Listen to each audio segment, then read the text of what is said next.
Dear friends, I'm extremely glad to be back to my alma mater after a quarter century. So 87, I joined this institution in 87, and I was sitting here like a student like you. I'm really excited, so glad to be here. A few minutes, I just want to talk to you about examination. So that's the most important thing as a student. That's what you're looking for, your final exam, and how you're going to fare in your final exam. That is going to matter everything. Your final degree, your convocation, that is what you're looking for. When the results came, there were different categories of students. So some went to the notice board or through the online, and they saw the results, and some found that they had failed in the exam. Some found that they passed in flying colors. Some found that their marks were so low. And then when these students were asked, we found that some fellows who were studying so hard, they were working so hard, they were sincerely studying, but still they failed. Then when we had a closer introspection, we found that what they studied was out of the syllabus. They didn't study things that were given in the syllabus. They studied something else, and they failed. There was another batch of guys. They didn't bother about exam. They just simply enjoyed life. They didn't study anything within syllabus or outside syllabus. They too failed. And then there was another group. So they concentrated, majored on the subjects, on the syllabus portions which are not important. Unimportant subjects they concentrated, unimportant topics they concentrated, and they too failed. And some of them, they couldn't score reasonably good marks. But there was another batch of students. They concentrated on the syllabus. They majored on the topics which are important, and they passed in flying colors. Friend, I'm talking about a final exam. So wherein you are supposed to stand one day before God. And at that time, the same thing is going to happen. The same results that is displayed on the notice board or which comes online. So you're going to see there.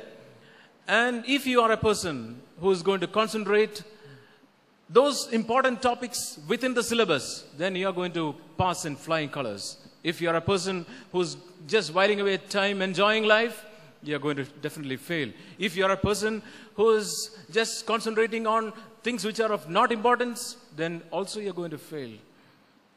So, dear friend, what are the important things which matters there in eternity?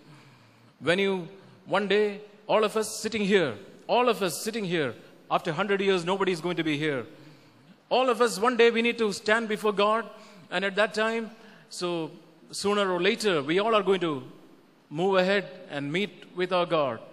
At that time, what is going to be important? What is He going to ask? If I don't have a hand, is it a hindrance for going to heaven? Obviously not.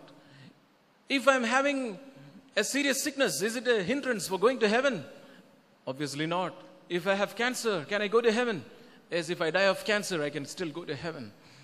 If I have a financial difficulty, and if I'm living in a poor circumstance, can I go to heaven? My poor circumstances is not a hindrance for me to go to heaven. But then, what is going to hinder me?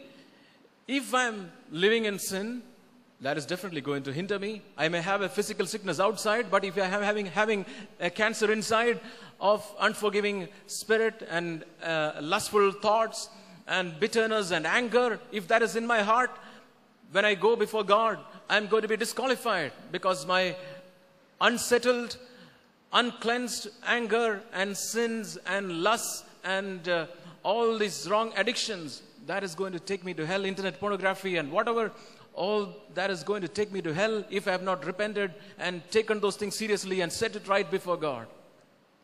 But my all other earthly circumstances, even if that doesn't change, that doesn't matter. So we need to concentrate on the important things, what matters there.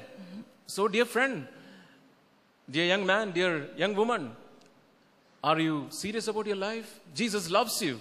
And Jesus wants to have a relationship with you. You may be in a circumstance where there is a lot of religious activities going on. But in the midst of that, I just want to ask you, I was like you, one among you,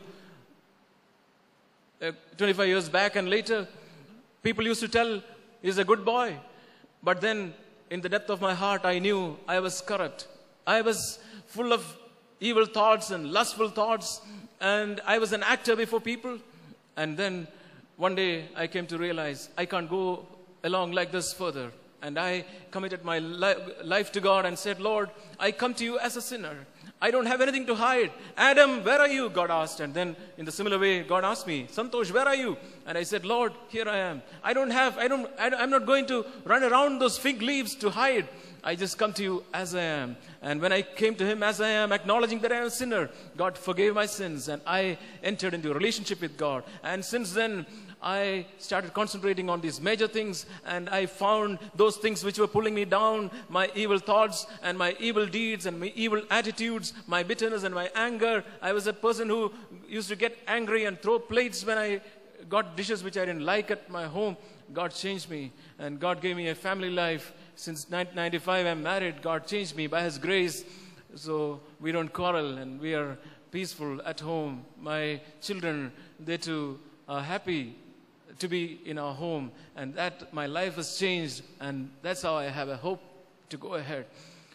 And friend, you might have a PhD, or you might have, you might reach out and grow up to be a CEO of a company, but that doesn't matter. But your relationship with God, and if your heart is cleansed by the Lord, and if you're walking in the light in relationship with Him, that will take you there. I just want to briefly mention about one young girl and then just wind up. I want to say about a young girl, 15-year-old girl. She was diagnosed with osteosarcoma, a tough bone cancer, in December 2011. And then she was admitted to CMC Vellore for treatment. Her parents were with her throughout 1 year. She battled with this disease. She was undergoing high-dose chemotherapy.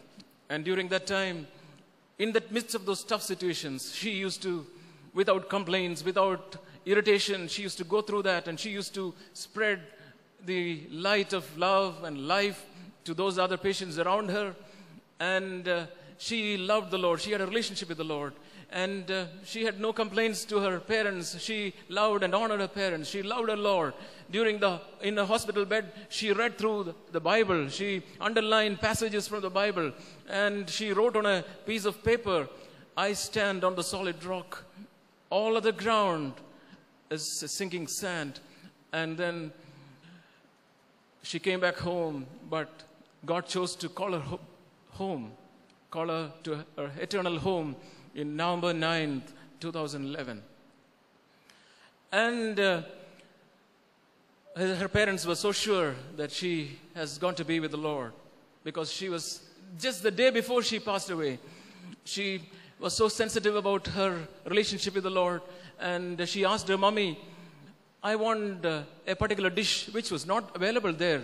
She thought it was there. She said, Mommy, I would like to have sambar. And then mommy was so much involved with her sickness and all that. And she said, she was a bit concerned that it was not there. And immediately she sensed that, oh, by saying that, am I some way hurting? Am I not sensitive to my mother? And she immediately said, Mommy, I'm sorry. That's okay. Whatever. Give me. The next day, she went to be with the Lord. She passed away. And I'm talking about a girl. And this girl, she's this girl. And her name is Shekinah. And she's my daughter. She's my daughter. She's my eldest daughter. And she went to be with the Lord. And we miss her very much. We miss her very much. We love her very much, and we miss her very much. But I know that she is with the Lord. I know that she has gone to be there to the place of the Lord whom she loves very much. Friend, eternity is real. I too find eternity real. In our home, we find eternity real. Are you ready for eternity? Are you concentrating on the major things which matters in eternity? Or are you just seeking on the earthly things?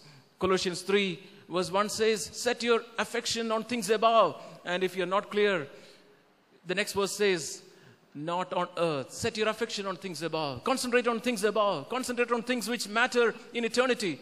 And then you will not regret. You will pass the final exam in flying colors, and you will be delighted to stand before the Lord. May the Lord bless you, and may the Lord prepare you for eternity. God bless.